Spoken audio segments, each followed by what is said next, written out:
The name of the game. The name of the game. Jedan od najboljih nogometaša s prostora bivše Jugoslavije, Robert Prosinečki, jedini je koji je 2 puta igrao za 2 ljutita rivala, Real i Barcelonu te Dinamo i Crvenu zvezdu.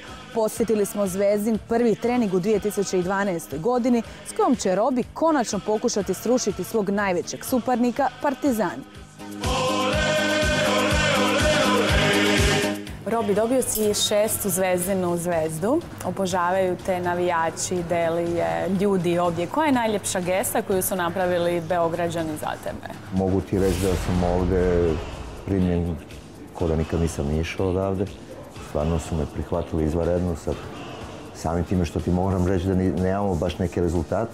Znači da nismo ni prvi, nego da smo već ovo još druga godina, da smo drugi, da nismo na vrhu kako očekuju svi, a opet imamo sigurno jedno strpljenje i vjeruju u ovaj moj rad da će kroz jedan period doći Crvena zvezda tamo gdje je bilo prije toga mjesta. Da li ti u Beogradu treba tjelohranitelj? No. Ne, s obzirom na popularnost. Ma ne, nisam, ne. Nemamo to niti čujem. Koliko ti onako često prilaze kad ideš u grad? Pa dođu ljudi, pa dođu. Sigurno da, pogotovo ovdje je jedan fenomen Crvena zvezda, tako da sad ne znam, ja mislim da negdje oko 4,5 miliona navija za Crvenu zvezdu.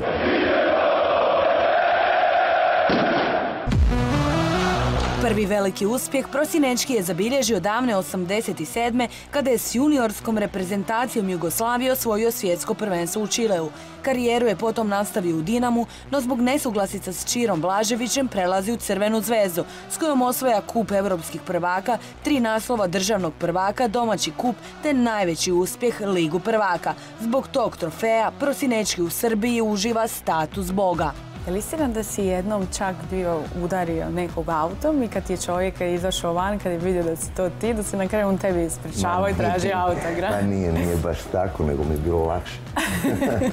Nije, nego da je slučajno je bilo došlo do jednog udesa i tako da čovjek me prepoznao i tako da sam mu dao vizitku. Ja sam to normalno poslije toga regulirao i tako da nije bilo problema, ali sigurno da bi bilo drugačije da je neko drugi bio. Kako se navijači Partizana, grobari, ponašu prema tebi? Da li si ikada imao nekakve prijetnje? Nisam, osim što je kad je na utakmici, kad je derbi, onda ima podvig skandiranja nekih, ali stvarno u gradu možda i nisam bio na tim mjestima gdje su oni, ali uglavnom nisam imao do sad nijedan neki eksces. Slabo izlazim tu, otiđem tu i tamo na neki ručak ili na večeru, ali nema se vremena. I nije ono kao kad sam bio igrač. Kad si bio igrač, ali si puno više imao vremena. Ti si, kad si igrao, nekada znao biti etiketiran kao igrač koji se voli opustiti van terena. Koliko ima istine u tome? Ja mislim da nema, nego etikete dobiješ jedan put te vidi i onda kažu da si svaki dan. Tako da ja mislim da je baš suprotno. Ja nisam bio tih baš koji je previše izlazio, a volio sam izaći kao svi mladi, ali sve u onom dijelu kad se može. A ili ti sad imaš razumijevanja za mlade igrače kad se malo opuste? Kako ih kažnjavaš? Pa gleda, Beograd i dobro znate da sigurno da Beograd je jedan grad koji ima puno mogućnosti i puno izlazaka. Mislim da ne izlaze nego u onom samom periodu kad mogu.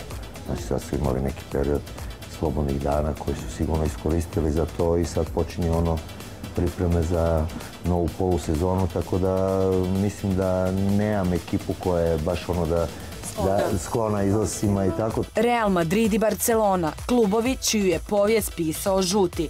Tijekom igranja u Barceloni posebno se isprijateljio s njihovim sadašnjim trenerom Pepom Guardiolom, inače nedavno izabranim najboljim trenerom na svijetu, iako bi neki tu titulu dali ekscesnom Mourinhu. S kim bi se ti više poistovjetio? Pa ne, ja nisam, nikad nisam imao neke ekscese, barem do sada, ne vjerujem da nisam takav tip, znači ne moraš biti takav da bi te znali ljudi. Ja mislim da Pep Guardiola radi i mislim da je on jučer prekjučer na utakmici čist penal za njih, recimo uzimati primjer, on je rekao da neće razgovarati o sucima, dok bi verovatno Mourinho napravio eksces oko toga svega. Tako da to je sve različitih razmišljanja, različitih stvari kako ko voli, ali ja sam ipak više za Guardiolu. Upravo se Prosinečki i vratio iz posjeta Guardioli, budući da je zvezu želio pojačati s nekim igračima Barcelonina B tima.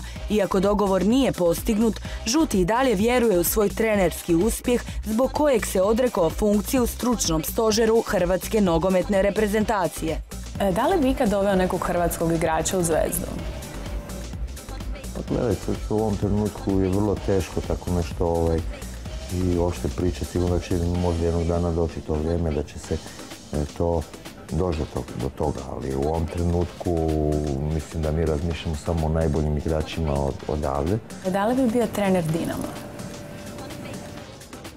U ovom trenutku ne razmišljamo o Dinamu. Bilo neke priče, pa se pisalo, pa se pričalo. Mislim da ja sam sad još uvijek trener Crvene Zvezde i ne razmišljamo o nikakvom Dinamu, a ni o nekom drugom, bilo kojem drugom klubu na svijetu. Za Zvezdu igra Tošić, to je jedan od vaših najpopularnijih nogometaša, on inače suprug Jelene Karleuše. Da li bi dozvolio recimo da ona bude službena pjevačica nakon proslave tekme ili ne voliš previše miješati igrače sa njihovim privatnim stvarima? Pa ne, sigurno ne volim miješati, znam sigurno da Tošić je sada super profesionalac, jedan dečko koji sigurno da je jedna zvijezda ovdje i da je sigurno se radi o jednom dobrom igraču. A sad što njegova gospođa je pjevačica, to je sigurno i njegova stvar, tako da nisam razmišljao da bi ona bila sad na nekoj proslavi. Uspjeh generacije vatrenih s kojima je Prosinečki Hrvatskoj donio broncu sa svjetskog prvenstva u Francuskoj, nažalost nije bio tako dobar i u njihovu privatnom životu. I dok se većina njegovih kolega poput Bilića, Štimca, Vlaovića ili Bokšića razvela, Prosinečki je već 13 godina u skladnom braku sa suprugom Vlatkom. Jedan si od rijetkih koji je zapravo eto tako ima super brak, nemaš niti jedan skandal iza sebe. Koja je tajna? Nema tajne. Ja mislim da se potrefilo da ja stvarno sa mojim suprugom imam fenomenalan odnos i tako da nemamo nikakvih afera, barem pogotovo do sada, ali u životu nikad ne znaš šta se može desiti. Ja samo govorim za pitaš me za ove druge ljude koji se desilo, isto je bilo fenomenalno pa se desi nešto. Ali ja mislim da funkcioniramo odlično, tako da nemamo nikakvih problema. Kako su ti se supruga i djevojčice prilagodile na život u Beogradu? Klinke mi idu u privatnu školu tu i njima je stvarno, znaš kako djeca se vrlo brzo privikavaju na sve. Normalno da tu može biti samo jedan problem supruge koja sigurno nema to društvo koje je imala u Zagrebu, znači te frendice, pa kavica neka i tako, ali dobro. Jedinom igraču u povijesti koji je na svjetskim prvenstvima zabijao za 2 različite nogometne reprezentacije još samo fale trenerski trofeji, no zvezdaši vjeruju u njega, jer ipak nitko nije kao žuti. I believe in me.